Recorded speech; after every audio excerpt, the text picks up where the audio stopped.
In late 2012, Nintendo released their successor to the Wii to very little fanfare. This console was called the Wii U.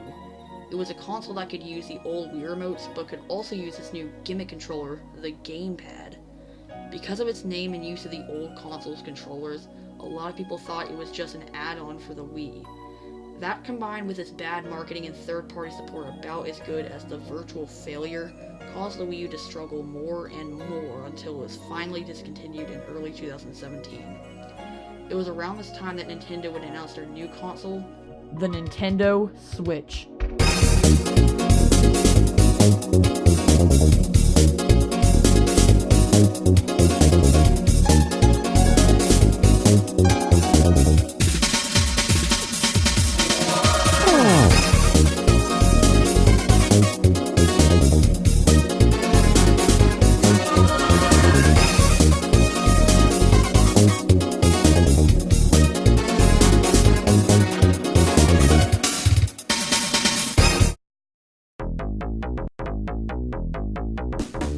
So let's start this review off with an external overview.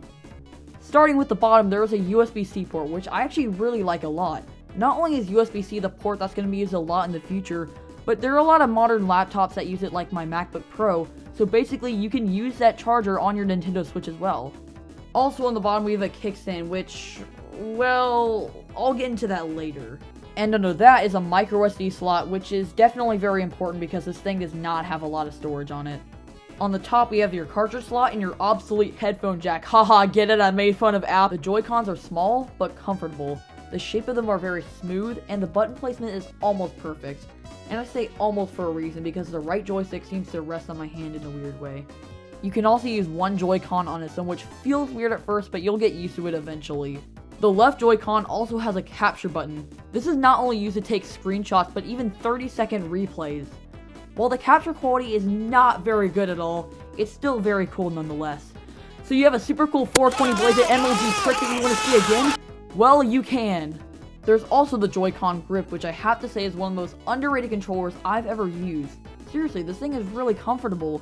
My only gripe with it is how the corner of the Joy-Con seems to really rest on your hand weirdly. Sort of like the right joystick when you're using them without the grip. The dock is used to plug your Nintendo Switch into the TV. Also, just a second, can I just admire how well built the dock is? Seriously, it has a beautiful matte finish with a reflective Nintendo Switch logo. On the side it has two USB 3.0 ports, on the back it has a USB-C port for plugging into the wall, another USB 3.0 port, and an HDMI output. The dock outputs the Switch at 1080p at 60Hz, which is pretty standard. You want to know what's really cool? You can actually plug in a GameCube controller adapter for the Wii U and it'll work. That's right, you can have the comfort of a GameCube controller on the Switch. And yeah, sure, there are some missing inputs making some games impossible to play. However, it's still cool nonetheless.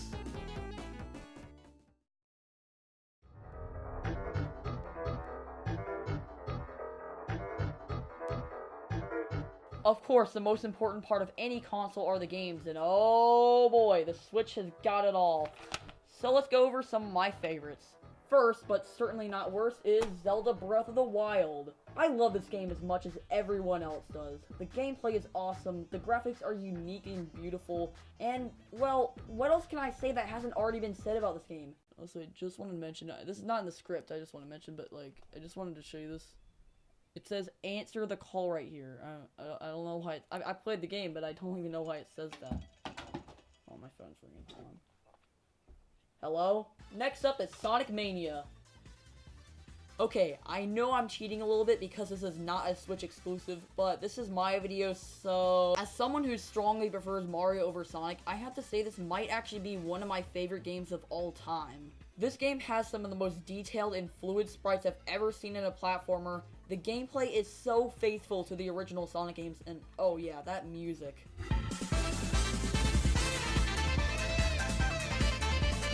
It's great! Splatoon 2 is an amazing sequel to one of the best Wii U games ever made.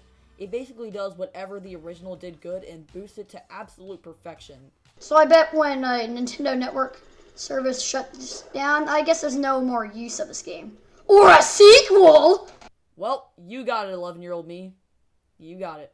And last, but certainly not least, the amazing, the wonderful, the game that rivals Galaxy, Super Mario Odyssey. This game is absolutely incredible. We have not seen a Mario game this amazing since Galaxy 2, which was 7 years ago. The controls are spot on, the mechanics are done perfectly, and the amount of past Mario games this game references is just astonishing. But the real question is now, is it better than Galaxy? Well, that's debatable, I'd say. I probably have to make my own separate video about this topic, but whether it wins or loses, this game will always be a superstar. I get it, because that's the name of the theme song for this game, you know. But that's just a small example of how many great Nintendo Switch games came out last year. I'm aware that I'm leaving out some other great games like Mario and Rabbids and ARMS, but the problem is that I don't have the games. So if I don't have them, I can't review them. I'll probably make my own standalone reviews for some of these games in the future, so stay tuned. So I've definitely said a lot of great things about the Switch. In fact, I'm sure someone in the comments will accuse me of being a Nintendo fanboy. Which I'm not, by the way. But even I'm not afraid to admit that there are definitely some flaws that need to be addressed. First off, the kickstand. And that's exactly why. First off, the placement of it is really stupid. Why is there just one on the right? Why can't there be another one on the other side? Also, you want to play it in tabletop mode and charge at the same time? Well, you can't because the USB-C port is on the bottom. And lastly, it can break off easily as demonstrated before. In fact, this even happened to me one time when my 6-year-old cousin was playing it. Like, he wasn't even playing in tabletop mode and he still broke it. Yes, he was 6 years old, but I believe that video games should be able to be played by all ages. But hey, at least it's better to have a terrible kickstand than no kickstand. Next up are the specs. Not only are they lower than the PS4 or Xbox One, but they're— But Martin, this doesn't even affect the gameplay at all, you're nitpicking. Have you seen WWE? Hey, he's a WWE superstar, which means he's among the very— Who thought this was a good idea? Who thought it was a good idea? Next up is the price. Now, $300 might not seem that bad, but comparing it to the Xbox One and PS4, well, you can get a PS4 Slim with more storage for less, and an Xbox One S with more storage for less as well.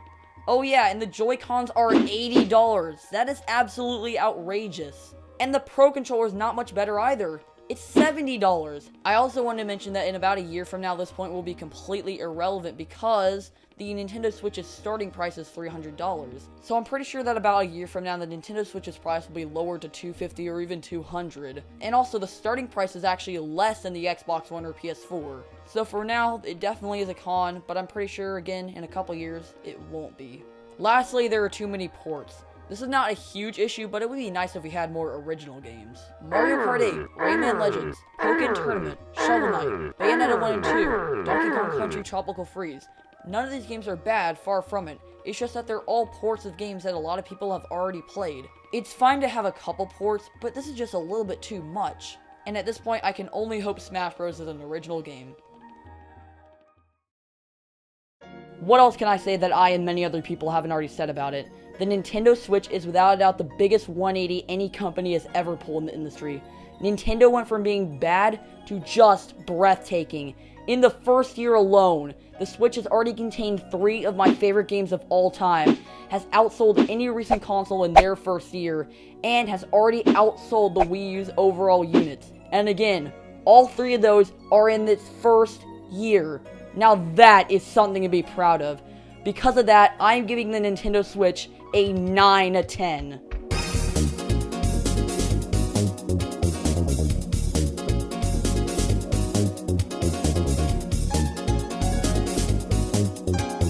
And honestly, this review makes me feel like playing more Nintendo Switch.